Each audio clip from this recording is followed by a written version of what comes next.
This is another iRaw podcast. We podcast to make the world a better place for animals.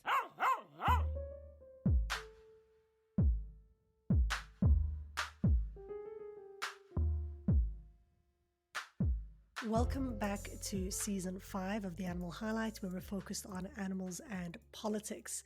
All the content from this season has been extracted from Season 6 of the Animal Turn podcast, which is a season of the same name, Animals and Politics. Andrea Schapper joined me on the Animal Turn to talk about international relations, and Virginia did something really nice with this. She tried to think a little bit about the international relations of animals, and she brought our attention to red kites and how the resurgence of the species in the UK has been shaped by international agreements and acts of collaboration.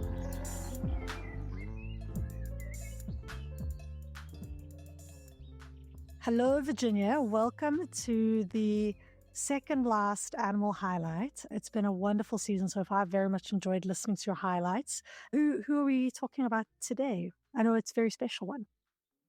Well, yeah, it is. I'm going to talk about the red kite today, and they're special because they're one of the animals that come up in my research. And the reason I'm looking at them is because I actually found it hard to find an animal for this highlight. You and Andrea Schapper had such a broad and high-level discussion about the Sustainable Development Goals and global politics that I couldn't think of an animal whose story fit the topic perfectly.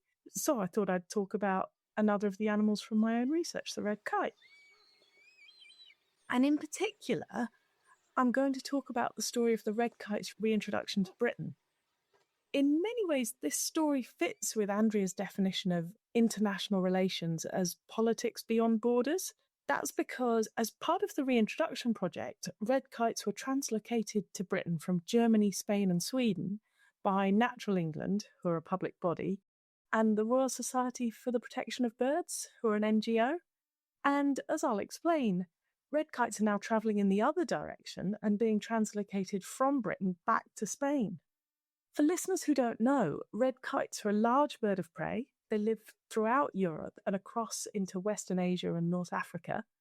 One of the many things which makes red kites special is that they're incredibly distinctive. Even if you find it hard to recognise different types of birds, you can't miss a red kite. With their russet plumage, they're red in the way that we say foxes and squirrels are red. They have a forked tail like a swallow, and perhaps most distinctive of all, they have an incredible lofting flight. The kites that people fly get their name from red kites because of the graceful way these birds soar. In many ways, kites are an example of what we might call charismatic megafauna. They're large, distinctive, recognisable, and they elicit a strong response from people. But people haven't always appreciated red kites. In Tudor Britain, they were classified as vermin by the Preservation of Grain Act of 1532 because they were perceived to conflict with human interests. Bounties were paid for their killing, and this led to widespread persecution. The development of game bird shooting intensified this persecution. Game bird shooting usually involves the captive rearing of birds like grouse, pheasants, and partridges to be released and then shot. Gamekeepers were concerned that red kites were a threat to their young birds and therefore to game shooting, so they killed them. And things got even worse in the Victorian era. Because red kites were becoming scarce, they became a target for egg collectors and taxidermists. By the early 1900s, red kites had been wiped out in England and Scotland. A small population survived in Wales, but with only a few or possibly only one breeding pair. So in 1903, measures were put in place to protect them, in particular guarding their nests to protect them from egg collectors. Despite this, the red kite's rate of recovery was very slow. This was for a couple of reasons. First, the availability of food in the red kite's last stronghold in Wales was low.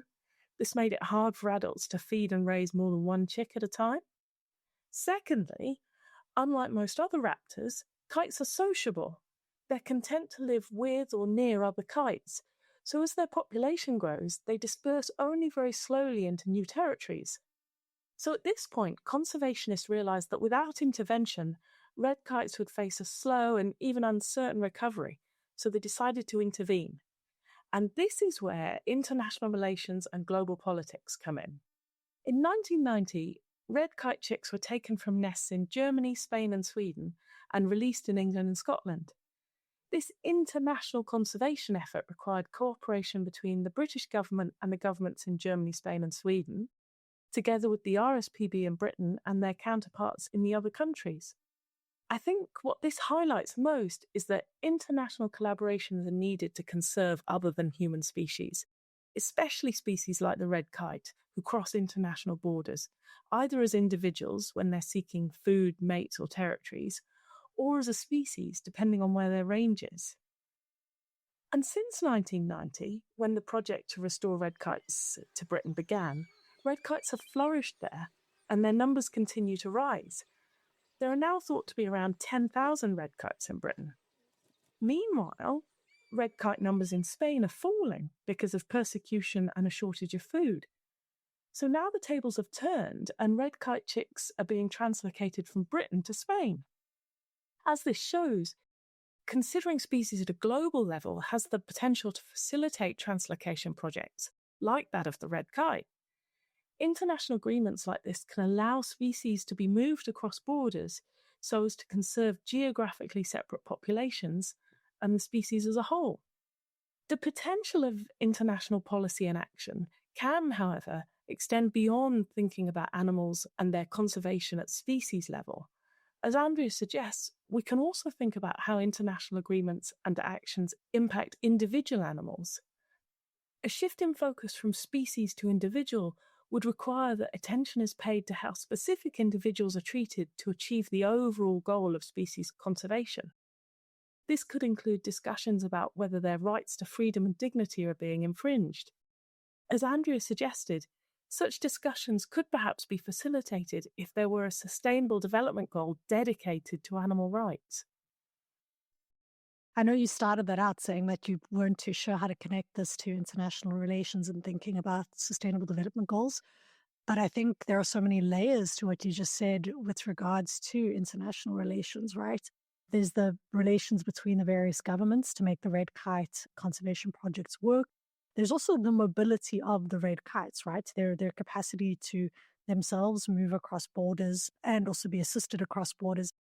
And I think really importantly, what you raised there at the end, the question though about species conservation versus individual rights, because I know that a lot of these translocation activities, I don't know if it's with red kites in particular, but I know with various species, translocation activities have been critiqued for their capacity to kind of seemingly pluck or rear specific animals for the conservation of a species without necessarily thinking about how those individuals are treated or potentially experience those efforts. Yeah, the mortality rate in species translocations can be really high. Oh, is that so? Huh? Yeah, I don't remember the figures, but you really are putting these animals into an alien environment. I remember one of your really early interviews talked about the cultures that animals have. Yeah, I think that was with Carl Safina quite a while ago. That's it. Yeah. And, what he was saying was, the culture of an animal in one place is not necessarily the same as the culture in another place. So translocating an animal is actually really dislocating. Yeah, and it's interesting because, I mean, then many people would make the arguments, like I know with red kites, you were speaking here about chicks, right? So there's this idea that if you remove an animal when they're really young, they'll adapt to a new environment. And I have little doubt that that is the case. Most animals, depending on their various niches and stuff, are adaptable. But that doesn't mean that there aren't problems with these practices that should be ironed out and thought about. And it's really tricky. I mean, this has come up in our conversations a whole bunch is, I do think conservationists care and they want to change the world and they see a massive problem that they're trying to address. But sometimes there's also a need for more nuance with thinking about individuals. And sometimes talking about individuals it can be a thorn in the side of a species level conversation, right? Where you have what seems to be a really easy answer to something just all of a sudden becomes really messy and complicated. And I don't know if the mess is always appreciated, right? Like then maybe nothing gets done. Well, it's such a trade-off, isn't it? That's the trouble. If you're concerned about individuals, then yeah, absolutely, translocation is arguably not the right thing for that individual. But if you're concerned about species level conservation, then it is the right thing. Yeah. I always try to think about myself, like if someone blindfolded me and just dumped me in the middle of like a random field somewhere. And I was like, or even in a random city in a language I didn't speak, I would probably adapt, but it would probably be a really jarring experience. I know I did a walking tour, and I think obviously these translocation activities have gotten better and better with time. But I remember doing a historical walking tour stop with regards to a bear and the use of bears at Queen's University as mascots. And these bears were literally being plucked. So these were little black bears, and they were literally being plucked from Algonquin Park as cubs, used as mascots at the university. And then when the students kind of got tired of them, they just randomly dumped them somewhere else in a forest. They were like, they'll be fine. But these were cubs that had now become quite habituated to humans. We're used to eating candy and sweets and being paraded through. And then just this idea that you can just dump them in the middle of a forest somewhere and they'll be fine. It kind of speaks to this idea that they're just automatons, right? Like they're the same. A bear is a bear is a bear. A red kite is a red kite is a red kite. But I think more and more research is just showing that that's not the case. Individuals have individual preferences, have individual, like, attached to specific cultures. But yeah, I think this animal highlight was really, really fascinating. And I really appreciated Andrea's suggestion of animals being better incorporated into SDGs. I think it's much needed. Yeah, I think that's a really interesting idea because she's absolutely right. They're there in the background in life on land and life underwater, but they're not front and center. And I fear that even in life on land and life in the water, it's operating at the species level we've been talking about, or it's operating at just this kind of abstract idea of nature.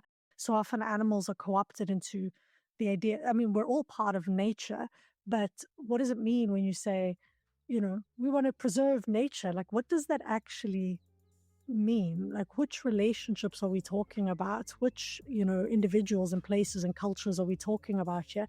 When you start to get into those details, it becomes complicated. So having an international organization that can help wade through those conflicts and those complexities is a brilliant idea, I think. All right. Well, Virginia, thank you so much for your work with Animal Highlights, and I'm looking forward to chatting with you at the grad review. Great. See you then.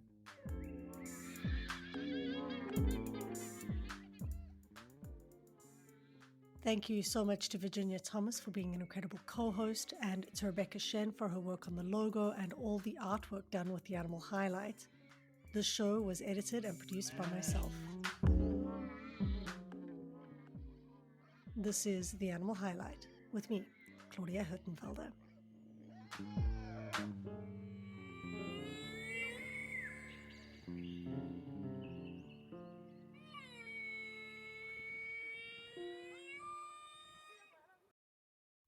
For more great iRaw podcasts, visit irawpod.com. That's IROARPOD.com.